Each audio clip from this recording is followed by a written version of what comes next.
Hello friends, मैं हूं fifth fail student और आज मैं आपको सिखाऊंगा साधारण ब्याज क्या होता है और साधारण ब्याज को कैसे निकाला जाता है। दोस्तों, पहले मैं आपको वर्षों में साधारण ब्याज निकालना सिखाऊंगा, फिर सिखाऊंगा साधारण ब्याज को महीनों में कैसे निकाला जाता है। यहाँ पर 15,000 रुपए का 3% वार्षिक दर से 2 वर्ष का साधारण ब्याज निकालना है।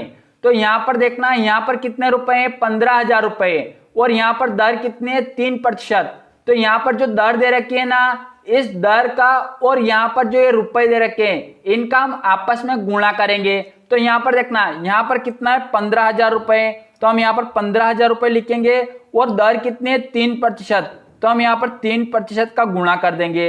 अब दोस्तों यहाँ पर देखना, यहाँ पर क्या है, प्रतिशत है। इस प्रतिशत के चिन्ह को हम जैसे हटाते हैं तो बट्टे में क्या आ जाता है, बट्टे में 100 आ जाता है। मैंने बहुत ही अच्छी तरीके से आपको सिखा रखा है प्रतिशत निकालना। तो यहाँ पर देखना, ये 15,000 हम ऐसा कैसे लिखेंगे, यहाँ पर गुणे का निशान लगाएंगे, और इस 3 को ऐसा कैसे लिखेंगे, और इस प्रतिशत के चिन्ह को हटाएंगे तो बट्टे में क्या आ जाएगा, 100 आ जाएगा। अब हम इन 2 शून्य से इन 2 शून्य को काटेंगे। अब हम इनका आपस में गुणा कर देंगे। 15 और 3 का गुणा करेंगे, कितना आएगा, 15 3 45, तो हम यहाँ पर लिखेंगे 45। और यहाँ पर कितने शून्य बच रहे हैं, 1 शून्य बच रहे हैं, तो हम इस 1 शून्य को यहाँ पे लिख देंगे। और कितने रुपए आए, 450 रुपए आए। ये जो 450 रुपए आए, ये 1 वर्ष का क्या आया, ब्याज आया। 1 वर्ष का साधारण ब्याज कितना आया, 450 रुपए। 15,000 रुपए का 3% वार्षिक दर से 1 वर्ष का कितने रुपए आया, 450 रुपए आए। लेकिन अपने को कितने वर्ष के चाहिए, 2 वर्ष का चाहिए। अगर 1 वर्ष का 450 आया तो 2 वर्ष के कितने हो जाएंगे, हम इसमें 2 का गुणा कर देंगे, तो 2 गुणे 450 हो जाएगा। यानी ये कितने हो जाएंगे, ये हो जाएंगे 900 रुपए। यानी कि दोस्तों यहाँ पर देखना, यहाँ पर 15,000 का 3% वार्षिक दर से 2 वर्ष का साधारण ब्याज कितना हो रहा है, 900 रुपए। यहाँ पर देखना दोस्तों, कितने हो रहे हैं, 900 रुपए, तो हम यहाँ पर 900 रुपए लिख देंगे। अब ये तो 900 रुपए अपने क्या आ गया, ब्याज आ गया। क्या आ गया दोस्तों, ब्याज आ गया। अगर आप ब्याज को सूत्र से निकालोगे तो वो भी आप निकाल सकते हो, साधारण ब्याज बराबर मूलधन गुणित दर गुणित समय बटा 100। ये भी इसी प्रकार हुआ है, लेकिन आप इसको शॉर्टकट में भी निकाल सकते हो। यहाँ पर अगर आप यहाँ पर सूत्र से निकालोगे तो सीधे 2 वर्ष का निकल जाएगा। अगर आप ऐसे निकालोगे तो 1 वर्ष का, 2 वर्ष का, 3 वर्ष का, तो आपको अच्छे से समझ में आ जाएगा कि 1 वर्ष का इतना ब्याज बन रहा है, 2 वर्ष का इतना ब्याज बन रहा है। तो दोस्तों यहाँ पर देखना, यहाँ पर कितना आया, 900 रुपए आए। ये क्या आया, ब्याज आया।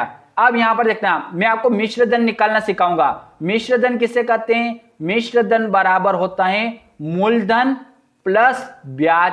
जो दोस्तों यहाँ पर देखना, मूलधन किसे कहते हैं, जो अपने ये रुपए थे, तो मूलधन कितना था, 15,000 रुपए, तो हम यहाँ पर लिखेंगे 15,000 प्लस ब्याज कितना आया, 900 रुपए, तो हम यहाँ पर 900 लिख देंगे। अब यहाँ पर देखना, 15,000 और 900 को हम जोड़ेंगे तो कितना आ जाएगा, ये हो जाएगा 15,900 रुपए।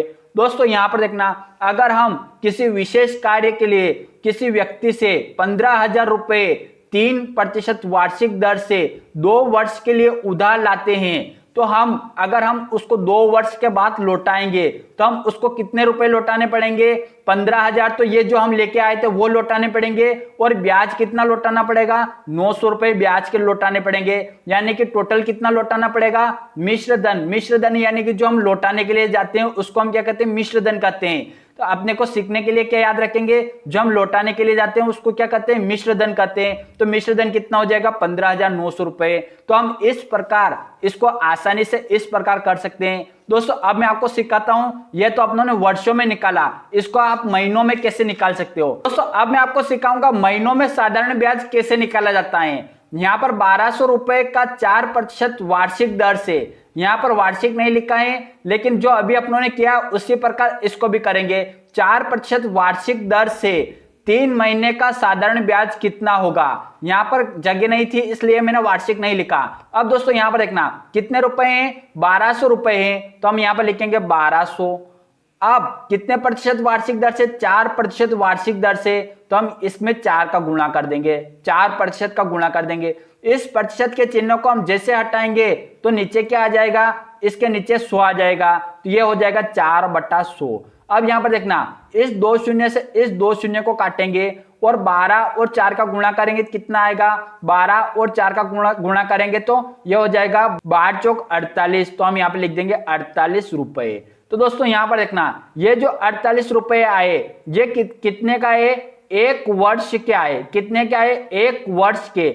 एक वर्ष के कितने आए, 48 रुपए। लेकिन अपने को कितना चाहिए, 3 महीनों का चाहिए। तो यहां पर देखना दोस्तों, एक वर्ष के 48 रुपए आए ना, तो एक वर्ष में कितने महीने होते हैं, 12 महीने होते हैं। तो 12 महीनों के कितने आए, 12 महीनों के कितने रुपए आए, 48 रुपए आए। तो यहां पर देखना, अपने को कितने चाहिए, 3 महीनों के चाहिए। तो हम इसमें 4 का भाग लगा देंगे। तो यहां पर देखना, हम 12 में 4 का भाग लगाएंगे कितना आएगा, और यहां पर 48 में भी हम 4 का भाग लगा देंगे। तो हम 12 में 4 का भाग लगाएंगे तो ये हो जाएगा 4 तिया 12, यानी 3 महीने का आ गया।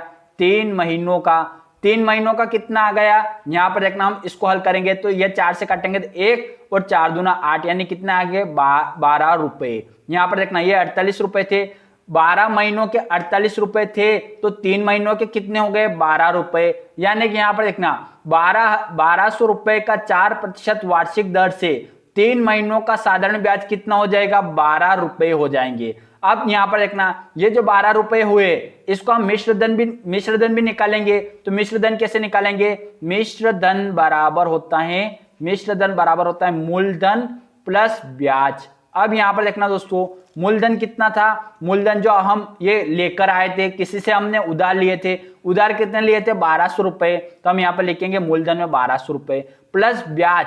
ब्याज कितना है, ब्याज यहां पर है 12 रुपए, तो हम यहां पर लिखेंगे 12। अब यहां पर देखना 1200 और 12 कितने होते हैं, 1212 रुपए होते हैं। अब यहां पर मिश्र धन कितना हो गया, मिश्र धन हो गया 1212 रुपए। यानी कि हमने किसी विशेष कार्य के लिए हमने किसी से 1200 रुपए 4% वार्षिक दर से 3 महीने के लिए उधार लिए थे साधारण ब्याज पर। तो हम उसको लौटाने के लिए जाएंगे तो कितने रुपए देंगे, उसको देंगे 1200 रुपए। तो जो हम उससे लेकर आए थे वो, और 12 रुपए उसके ब्याज के, यानी कि 1212 रुपए हम उसको लौटा देंगे। और इस प्रकार आप साधारण ब्याज को आसानी से निकाल सकते हो। दोस्तों वीडियो अच्छा लगा, वीडियो को लाइक कर देना, अपने सभी दोस्तों में शेयर करना और चैनल को सब्सक्राइब करके बेल आइकन को ऑल पे सेट कर देना, जिससे आपको ऐसे वीडियो की नोटिफिकेशन सबसे पहले प्राप्त हो। अब मिलते हैं नेक्स्ट वीडियो में।